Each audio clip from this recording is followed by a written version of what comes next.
Welcome back to the shop, guys. Today, I'm going to finish what I started. My wife ain't never going to believe it, but I'm fixing to. Here we go. Well, I ordered the cheapest valve covers I could off eBay, and they've showed up. And they're probably going to leak worse than the ones I'm replacing, so I'm just going to go ahead and get them thrown on here. That way, we can get this thing back in the bike. Okay, first thing you want to do, pick up the motor.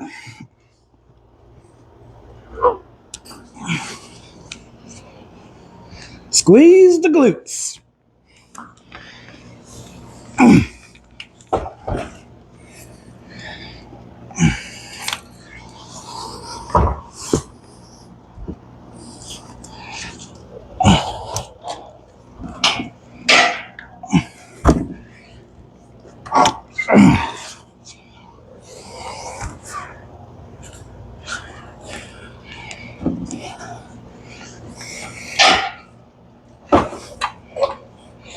Get that front motor mount in there lined up first.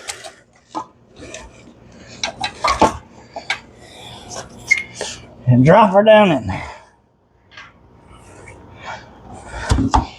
Whew.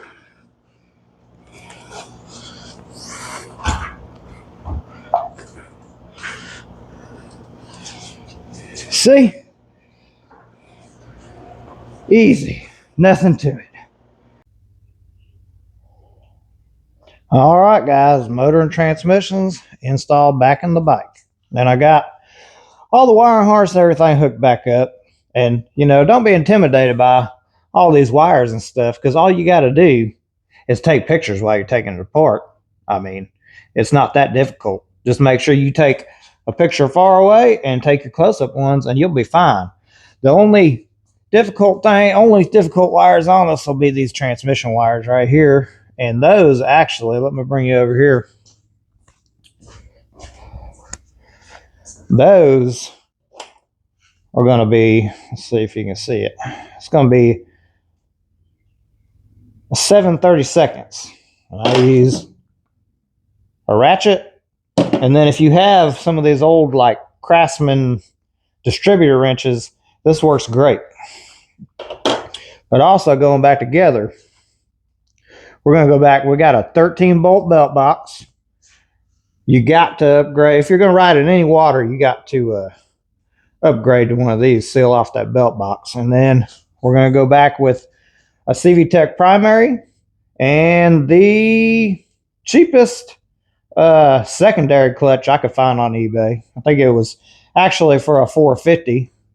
That's what it was labeled at. And we got some HD primary and secondary bolts, because this secondary bolt is a torque to yield stretch bolt, and you don't want to reuse that. I have many times, but you really don't want to.